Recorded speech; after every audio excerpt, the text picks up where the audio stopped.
What is up, everybody? Isaac here with Civil Engineering Academy. I'm excited to be with you on yet another sweet podcast episode. Today, I bring an awesome guest, Tharanga Dissanayaka. He is actually a previous course student of the Ultimate Civil PE Review course, and his journey to get the PE done and over with is fascinating. He started his life, his education in Sri Lanka, was able to get a bachelor's degree, eventually, did work in the United Arab Emirates, eventually was married, and moved to the United States, got other degrees here, eventually got a PhD. And he had more of a science background, but he was able to pass the PE exam in civil engineering. He specifically took the Geotech depth exam. And so he wanted to talk about his whole journey to get here, how he got his education, how he got the PE exam done and over with, especially as a repeat taker. We know that's a challenge when you're repeating the exam, and how he tackled that. And plus his own family life and how he was able to squeeze in study time during his own busy schedule. So he's currently working for a company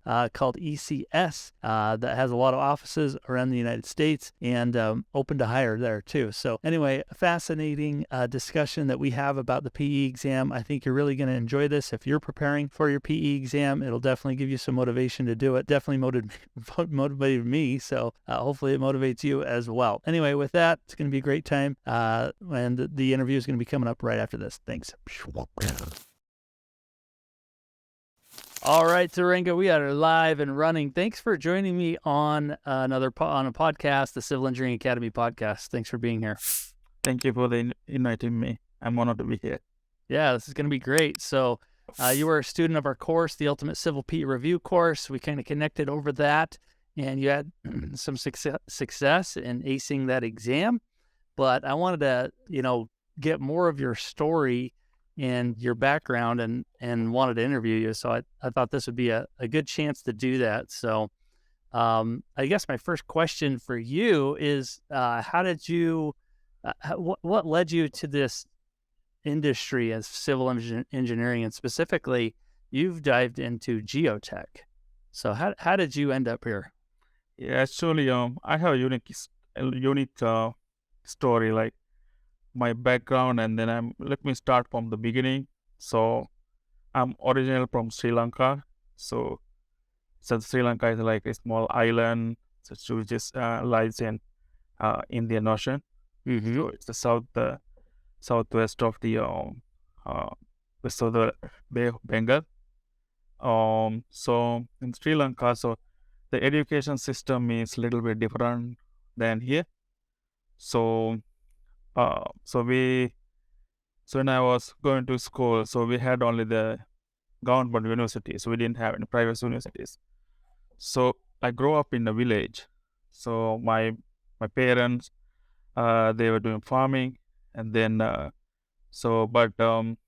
the beginning, so I was not a good student. So I was lazy to go to school. Even I had a hard time in my family, but it's still I was not a good student. So I was just trying to get away going to school.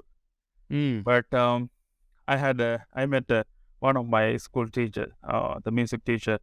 So it was a music teacher, and she I was kind of like I was a little bit good at singing, and then she identified then, and then once she talked to me, and then she explained how important is the education is. Then I started to start more focus on studies, and then I started to go to school every day. So then on the way, I met another school mathematics teacher. His name is Jalat Bandar. And then once I get more close to my school teacher, so then I wanted to do better in the school. So at the grade 11, so at the grade 10 or 11, so I determined, so I wanted to do better, and then I want to pass my exam. So in Sri Lanka, so we have one exam at the grade 11. It's called ordinary level. So that exam, after you pass that exam, then you can decide which way you want to go. You want to study science, or you want to do the like bioscience or mathematics, or do you go to other like arts. So I didn't get the highest course, but I I got the grade that is enough to do the mathematics for the at advanced level. So then we have another exam at the grade 13. After grade 12 and 13, then we have the exam at the end of the 13th level. Then that's why you decided either you were selected to the university, you can be an engineer or the doctor, and then how to go to others.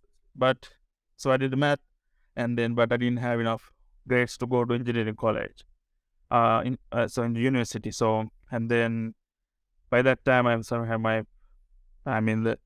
a little bit of hard time. So because I lost my dad, and then that was so sad. But the teacher I was talking about, the mathematics teacher, so he's the one. He helped me to get through that.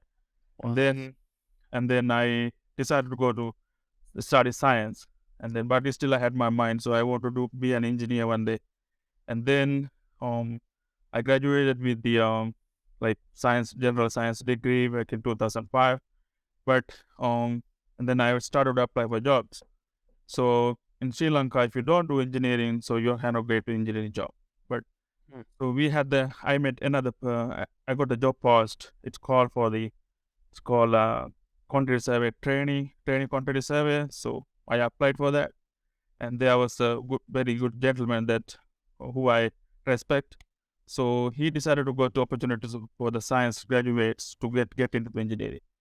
So then I got that job as a training quantity survey, and then I worked with him for two years, and then I got another job in Sri Lanka as a quantity survey. Then after that I went to Dubai, so I worked there for 2 years. Then I enjoyed my job, and then I got to know the civil engineering world, the construction, and then so I thought I want to do high studies and then get back to that's my dream. So, but on the way, so I met my wife. Now my wife, she was my girlfriend back then. So, and then we got married. So, by the time when we met, she was here in the United States, and then I came as her dependent call that's my visa status. So then came here, and then we applied for the universities. I'm at her university. Then I got opportunity to start my master's in physics. So I got my master's physics from Missouri University of Science and Technology in Rolla, Missouri. Then after that, we transferred to Texas Tech University. So from there, I wanted, I had my dream, so I wanted to enter the civil engineering world. So now I have my master's in physics, and then now it is easy for me to get into the grad school to do the engineering, because that's one of the things I like the US here. So once you enter to the once you finish the master's or something, and then if you want to do something, and then there are now more opportunities, and then you can do that. Then I talked to my professors in the Texas Tech University in the civil engineering department, and then who was supposed to be my advisor, his name is Dr. Sanjay Senadi. Then he helped me, and then he gave, okay, since you don't have a engineering background, we can give you the opportunity, but you have to take the leveling courses, like undergrad courses, and then after that, you can go from there. So that's why I took leveling courses, and then he then say after I took 2 courses, which is Introduction to Geotechnical Engineering and Structural Analysis. So they said, okay, you are good to go. So then that's how I end up with studying civil engineering. So then I graduated with the PhD, and then in 2019. So then I got my first job. So that's a long story, but long story short, that's where. That is a huge journey to get to this point. Oh yeah. And congratulations. I would venture to say that most people don't even get their PhDs. So you have probably gone above and beyond anyone's expectations. So that's so cool. I do have a couple questions though that kind of popped in my head. I visited India one time, and I know how competitive, school is. You know, poster boards in the United States are filled with advertisements, and that's the same in India. But you also have these big poster boards that show students and how well they scored on exams or whatnot. Yeah, Like it's blasted everywhere. yeah. Is that the same in Sri Lanka? Is it pretty competitive in terms Oh of yeah, school and trying to get into an engineering school? yeah. So just to get an idea back then, but now maybe the stats maybe change, but back then, so whoever entered in the like a grade level, grade 1 school, and then when you get to like a grade 13, the university entrance exam, only 2% get into the universities. Wow. So that's very very competitive. But now I think the situation has changed. So we have like few private universities, and then some of the students try to go study abroad. So Yeah. then, I feel like here in the United States, there are still, very prestigious schools, but it feels like, you could probably choose which school you want to get into yeah, and get a solid degree that's going to help you just as much as anywhere else. So it's a fascinating journey you've had getting over here and then getting your PhD to go along with that. Um, was it a challenge for you to get the PhD, or did that come easier as you dove into school and you had great mentors, it sounds like, which is a huge push for anyone to stay in school and do well in it. But do you feel like there was some hurdles to get that? yeah, yeah.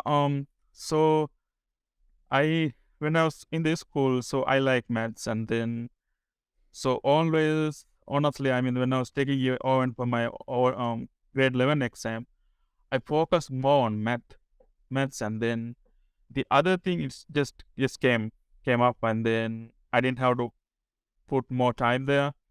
So I think that helped when you're doing the higher education. Like then I did my masters in physics, so that helped like mechanics and the other stuff. It helped to Gotcha. understand the concept when I started civil engineering. But so my advisor, Dr. Sanjay Senadira, and then there was another professor, his name is Dr. Jayakrama, and then they helped me a lot on the way. And then so my advisor, he guided me through like what to do, and then how to study, what book to use, and then I mean again it's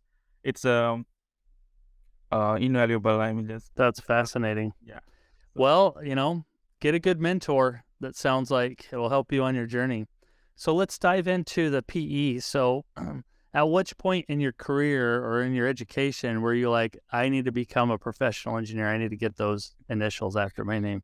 yeah, so when I after I graduate, so I got my first job here in Greensboro. So I work for civil uh, engineering consulting services called ECS, and then that was my first job. So I started as a lab manager. Gotcha. So for the soils, concrete, and the asphalt, and then that was my first job. So and then I got to work with the hands-on experience, testing soils, asphalt, concrete, and then sometimes I'm going to the field. And then so I work like after 1 year or so.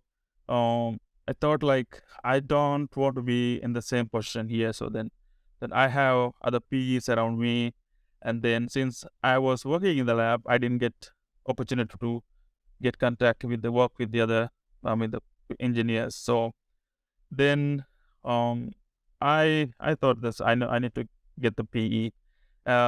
For to the other things like um other things other thing that wanted to me do the the PE. So I met another kind of PS mentor. His name is Kolita Karunaratne. He is a professional engineer. He's from Sri Lanka too. He's in Houston right now. But after I got job, like he was telling me, brother, you want to go and just start preparing for PE, and then philosophy, and then you will know what I'm trying to say. You will see the big difference. So then he started to tell me that like since 2019, and then I was pushing it this with the other job and then families. But then I um, last year 2021, so I registered at the team sometimes in January for the exam, and I took once on October 2021. So Awesome. yeah, so that's how I took my first first exam. Okay, that was the first one. Yeah. So tell me, what was the process? How did you discover Civil Engineering Academy and the course that we have, and how did that help you? Yeah. So the thing is, like, when I was taking my exam first time, I actually I worked, but I didn't put my full effort and the full time. I mean the good time. And then also by when I was my first preparations, I didn't know what to study, then what to focus like, and then I was spending time, but I was not focused. Like I was not doing like, okay, I need to focus on this subject and then spend more time on this area. I didn't have that, but so I was started to do like a search, like who is there on the to who doing this PE preparations, and then I found you, and then especially I found your YouTube problem solving. So I Nice. think that's a great help. And then before I sign up for your class, and then I watched those videos. Then because actually when I was taking my second time exam, I started preparations about 5 months ago. So then by that time I started to watch videos. Then I thought like I need to take another class. I don't think I can do it myself. So by watching its videos and then looking at your websites, and then also I listened to your podcast too. So then I thought this will be a good class in the preparations course that I need to take. So that's how it Awesome. went. Yep. Well, we love that you took the course and that you found success on round 2. It sounds like so. That's super exciting. And now that you have it done, you don't have to take it again. So congratulations. Thank you. I mean, especially thank you for the group. So the Facebook group also, it helped a lot. So Yeah, we really like the support we provide. We try to get to your questions as quickly yeah. as possible. So I'm glad you enjoyed that. How did you balance studying for this and your like family responsibilities and work responsibilities? How did you manage all of that? So yeah, so the I have, I mean, I'm married, like, of course, and then I have two kids. My son, he's 10 years old, and then my daughter, she's going to be 6 by this March. So my wife, she works too, and then she was a student actually, and then she's going to start a job pretty soon. Uh, and then it is Busy. it busy. Yeah, it was difficult. I mean, this I I like I'm like I want to help family and my wife and house stuff and everything, and then I like cooking, so I like to cook for the family. So whenever I can, but um after like maybe when I have the exam, maybe 3 months, when I have the 3 months for the exam, so I put everything aside, including the family, and then at the daytime I did my job. I start to try to go to office a little bit early, and then I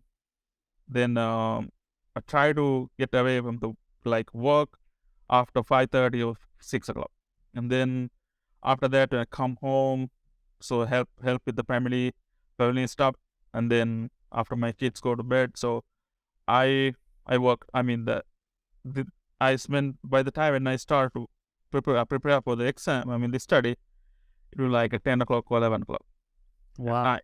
So then How many hours is that in a day typically you were putting in? 3 to so 4? uh, 3?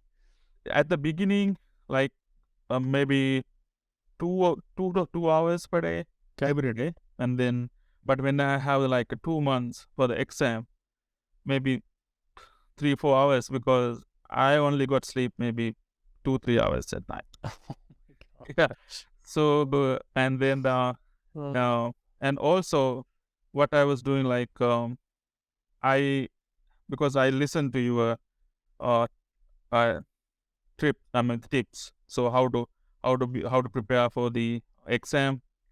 So I had the at the same timetable that I'm sitting right now. So I have all the books and then whatever I need for this table, and then I had my computer set up, and then I was not looking for the time to study sometimes because I had fixed time to study.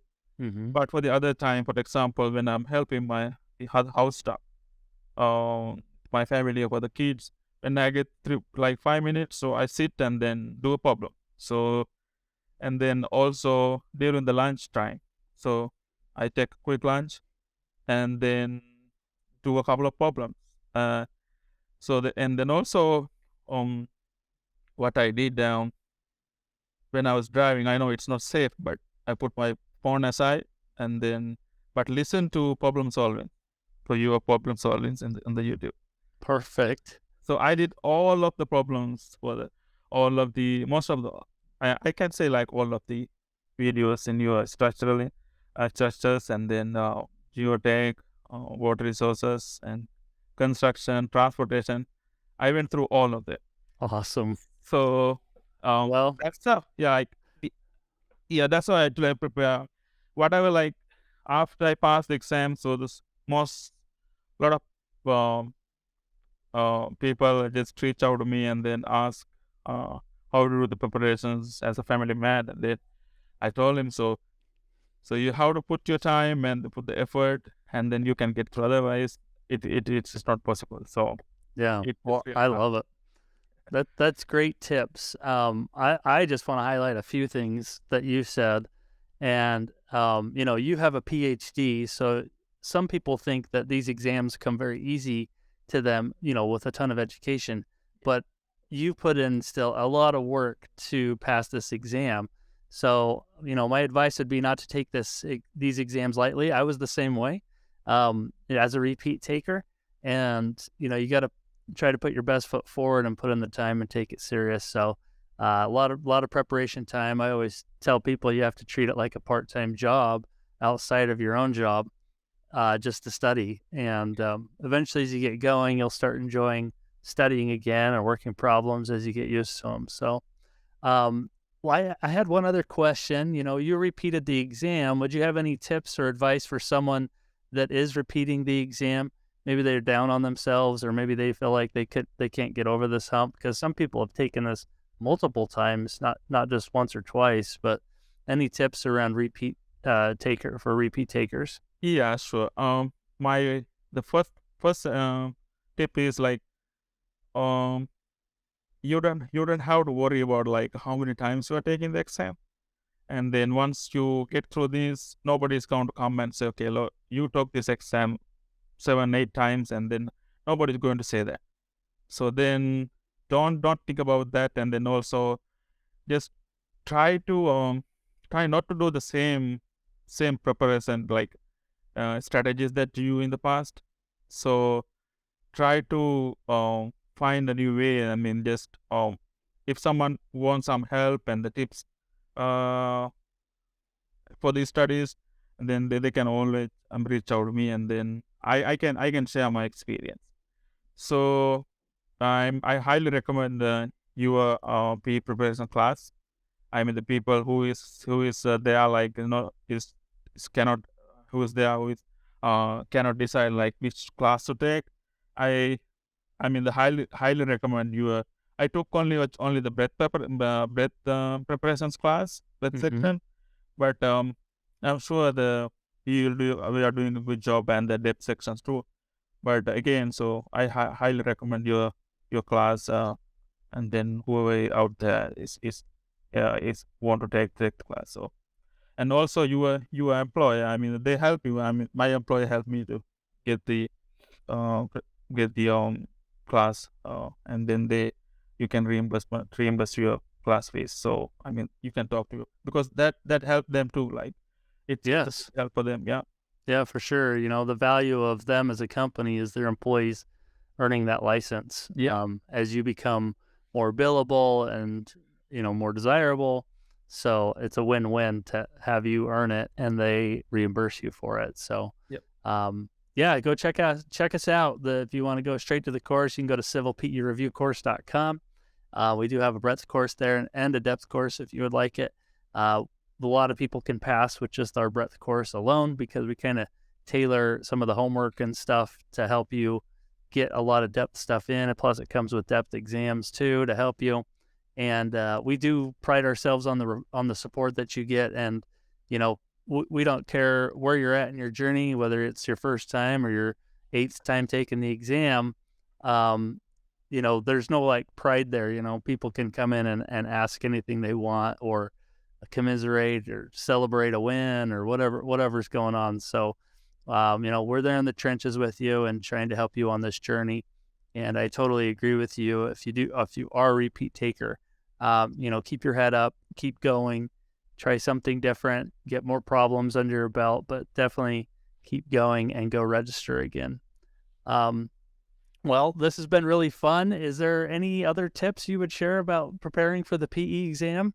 Yeah. So I have a couple of things. So, when you prepare for the exam, let's say you are doing a problem right now, and then let's say you are doing let's say same problem, let's say bearing capacity problem. So, and then after maybe after a week or 2 weeks, you are doing another set of problems, and then you see that problem there because we have like a pool of problems, right? So then when I started to the practice exams, you'll see the same kind of problem.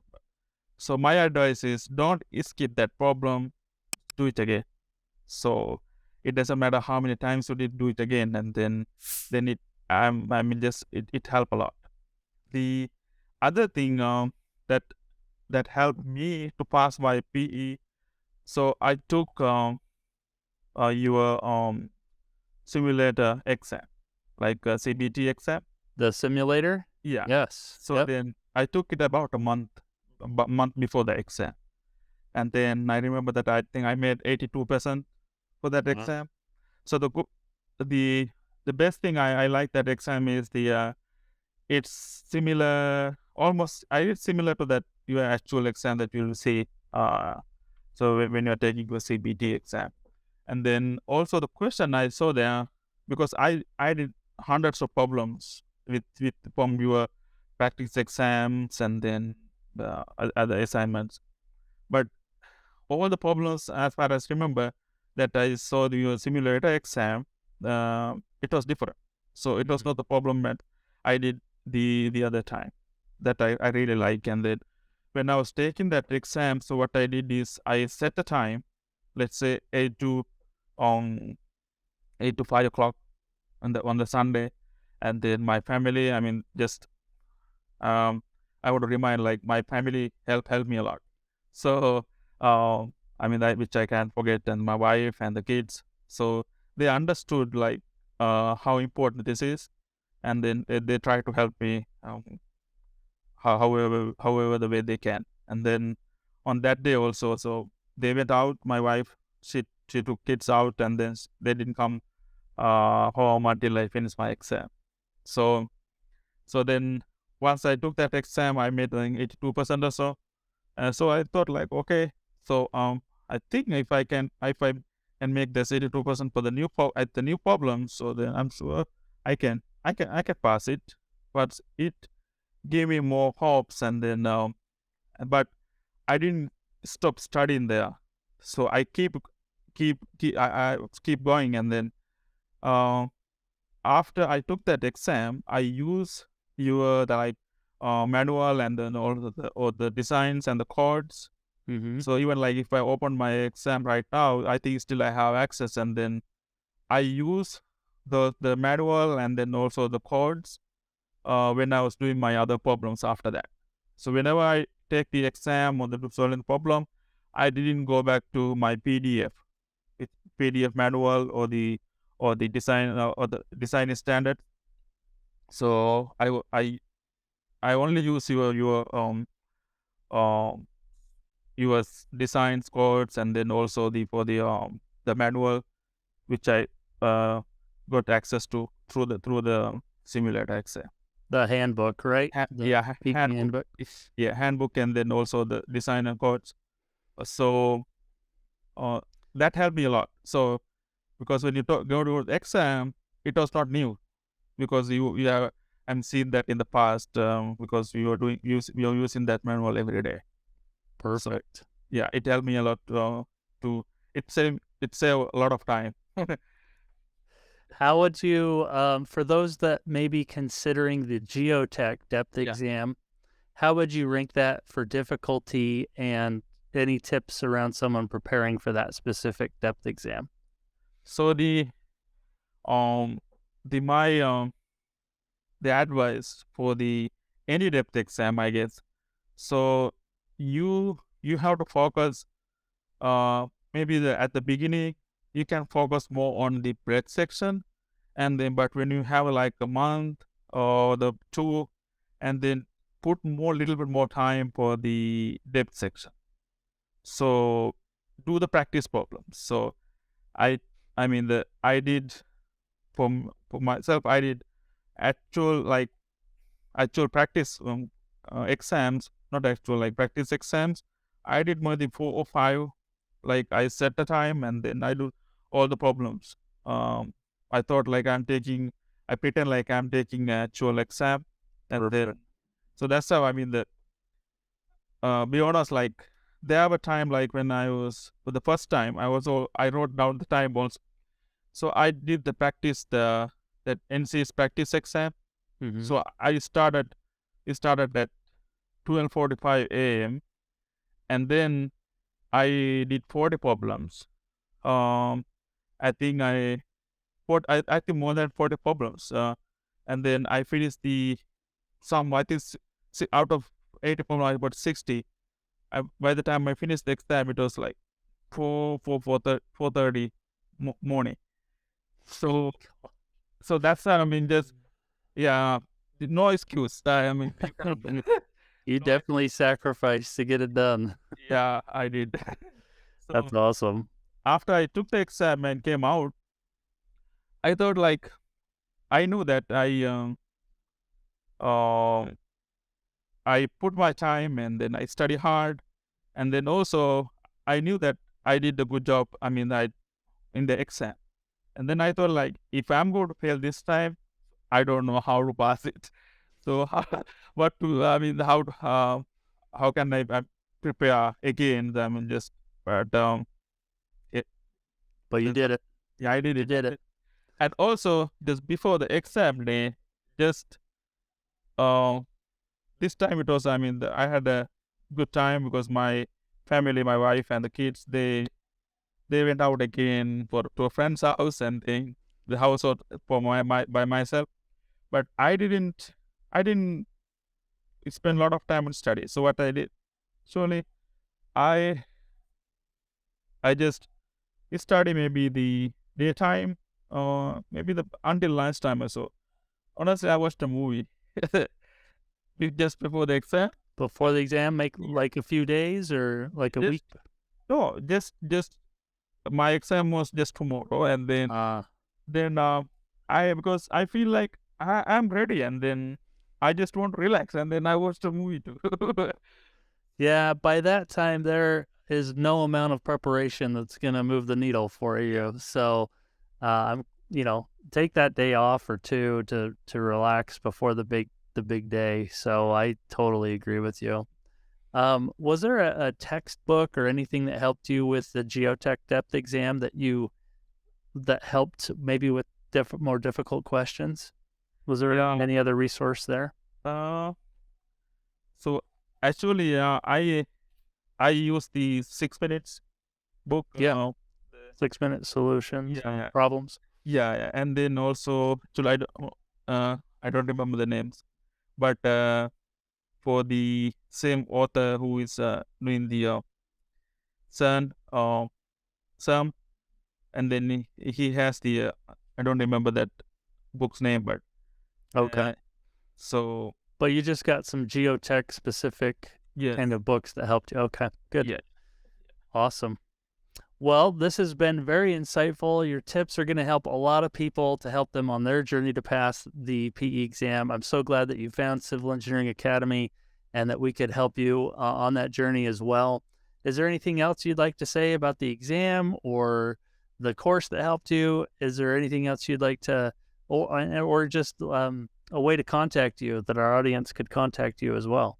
Yeah, of course, yeah. So I just want to thank the Civil Engineering Academy and Cody and then Francisco, so and then Mark. Yes. So everybody, I mean, there are some other people which I don't remember the names, but and then also I had some now they are friends actually. So who reach out to me? I mean, when I post a problem on the Facebook group, and then there are some people they reach out to me, and then they were like they really helped me a lot, and then now we are kind of now friends. So Awesome. yeah, I would like to thank him. I mean thank everybody, and then also the whoever is preparing for the exam, don't give up. I mean, just the person like me. I mean, I came with the science background, not the engineering background, and then I finished my after even I had a PhD, but I didn't have the background for the you get the engineering background. But it's still, I made it. I mean, just only thing is you can do anything. I mean, just we are humans, and then we can do anything as long as you put your time and then determination. You have your determination and then to time and effort, so you can do anything. And yeah, if you need any help on the preparations, and then you can reach out to me. I think Isaac, you can put my contact information. Yep. We'll link it all in our show notes. We could put maybe a LinkedIn profile. Yeah. Maybe people can find you through that and reach out to you. So. And then also if you need the looking for the to change your careers, and then we have openings in our the ECS here, and then also we have more officers, like more than 70 officers. If someone needs to reach out to me for the job opportunities, you just let me know. Awesome. We'll put that on there too, or we'll get your contact on there. If you need a job, reach out to Tharanga as well. So he's full of tips and advice and good career stuff. That's right. Okay. Well, thanks for joining me today. I appreciate it. And you have a great week. Thank you for the opportunity, and then you have a great week too. Thank you. See ya. See ya.